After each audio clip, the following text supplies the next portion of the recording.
പ്രിയ സഹോദരങ്ങളെ, ഇന്ന് ഈ വീഡിയോ ചെയ്യാൻ കാരണം ഒരു പാവം പിടിച്ച മനുഷ്യൻ ഹാർട്ട് അറ്റാക്കായിട്ട് ട്രിവാൻഡ്രത്ത് മെഡിക്കൽ കോളേജിൽ അഡ്മിറ്റായി. ആ മനുഷ്യനെ നിലത്ത് കിടത്തി, ഹാർട്ട് അറ്റാക്ക് വന്ന മനുഷ്യനെ നിലത്ത് കിടത്തി. അത് കഴിഞ്ഞിട്ട് 4 ദിവസമായിട്ട് തിരിഞ്ഞോക്കിയില്ലെന്നൊക്കെയാണ് പറയുന്നത്. എന്തോ ഏതായാലും കൊള്ളാം, നടക്കട്ടെ. സഹോദരങ്ങളെ, എനിക്ക് പറയാനുള്ളത്, ഈ കഴിഞ്ഞ 9.5 വർഷം കഴിഞ്ഞിട്ടും ഈ കേരളം ഭരിക്കുന്ന സർക്കാർ കേരളത്തിലെ സാധാരണക്കാർക്ക് എന്ത് നന്മ ചെയ്തു? സാധാരണക്കാരൻ 10 പൈസ സ്വരൂപിച്ച് എവിടുന്നും കൃഷി ചെയ്തോ എന്തെങ്കിലും വിധത്തിൽ 10 പൈസ സ്വരൂപിച്ച് കോപ്പറേറ്റീവ് ബാങ്കിൽ ഇട്ടത് മുഴുവൻ കള്ളത്തായോളികൾ കട്ടുപൊടിച്ച് പോക്കറ്റിലാക്കി അവരെല്ലാം ഇന്ന് സുഖമായി ജീവിക്കുന്നു. ഏതെങ്കിലും ഒരുവൻ്റെ പേരിൽ ഒരു ആക്ഷൻ എടുത്തോ? കരുവന്നൂർ ബാങ്കിലെ തട്ടിപ്പ് നടത്തി കോടികൾ മോഷ്ടിച്ചവൻ സുഖമായി വെളിയിൽ നടന്നിട്ട് അവൻ്റെ പിടികിട്ടുന്നില്ലെന്നാണ് പറഞ്ഞത്. അവൻ്റെ കൂട്ടുകാരൻ്റെ മോൻ്റെ കല്യാണത്തിന് ഇരിങ്ങാലക്കുടയിലോ എങ്ങോ പോയതായി ന്യൂസ് കണ്ടു. ഇതൊക്കെ നടക്കും മക്കളെ. ഇന്ന് സാധാരണക്കാരൻ ഇനിയും ആത്മഹത്യ ചെയ്യും, പട്ടിണി കിടന്ന് മരിക്കും, എല്ലാം നടക്കും. ഈ രാഷ്ട്രീയ നേതാക്കളും മതങ്ങളും മാത്രമേ കാണത്തുള്ളൂ. ബാക്കി അന്ന് ഇവരെവിടുന്ന് ഉണ്ടാക്കുക എല്ലാം സുഭിക്ഷമായി ഭക്ഷിക്കാനായിട്ട്. കർഷകൻ കൃഷി ചെയ്തല്ല നിൻ്റെ വായിലോട്ട് എവിടുന്ന് പോകും?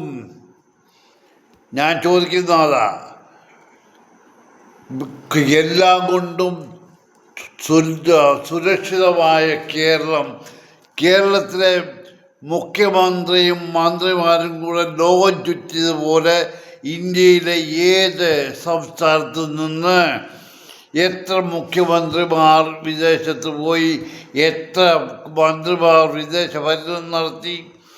ഇതൊന്നും നിങ്ങൾ കാണുന്നില്ല. ഞാൻ CPM-ൻ്റെ അടിമകളോടാണ് ഞാൻ ചോദിക്കുന്നത്. എന്തുകൊണ്ട് നിങ്ങൾ കാണുന്ന കാര്യം, നിങ്ങൾ സുഭിക്ഷമായിട്ട് ജീവിക്കുന്നു, അതുകൊണ്ട് നിങ്ങൾക്ക് പ്രശ്നമില്ല. അതുകൊണ്ട് നിങ്ങൾ എന്നും നല്ലതെന്ന് പറയും. CPM മുഖ്യമന്ത്രി പിണറായി വിജയൻ നല്ലവൻ. എന്നാൽ അതിൻ്റെ പുറകിൽ നടക്കുന്ന കാര്യങ്ങളൊന്നും നിങ്ങൾ അന്വേഷിക്കത്തില്ല. അന്വേഷിച്ചാൽ അത് പുറത്ത് പറയത്തുമില്ല. ഇതൊക്കെ ഈ പ്രവാസി അസോസിയേഷൻ്റെ എല്ലാം പ്രവാസികളെ ആകർഷിക്കുക, കേരളത്തിലേക്ക് ഓരോന്ന് ചെയ്യാനായിട്ട്. വ്യവസായ സൗഹൃദ കേരളം എന്തിന്?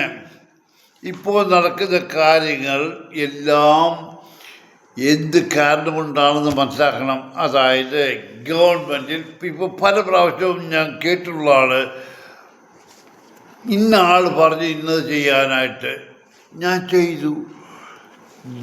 ഏത് കാര്യമാണെങ്കിലും ഒരു ഔദ്യോഗിക കാര്യം ചെയ്യണമെങ്കിൽ അത് മേളിൽ നിന്നുള്ള റിട്ടേൺ ഓർഡർ വേണം.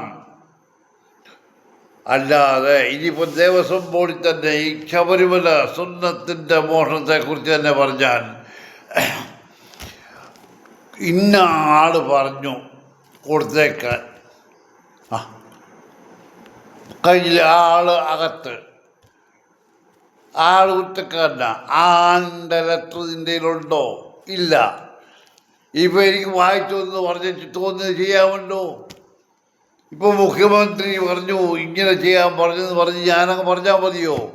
അല്ല, അതല്ല മക്കളെ. ഇനി എനിക്ക് പറയാനുള്ളത്, ഇനിയും കേരളത്തിൽ ഇന്ന് നടന്നതോ അതിന് മുമ്പ് നടന്നോ കാര്യങ്ങളെക്കുറിച്ച് ചിന്തിച്ചിട്ട് കാര്യമില്ല. ഇനിയും നടക്കാനിരിക്കുന്നതിനെക്കുറിച്ച് ഓർത്ത്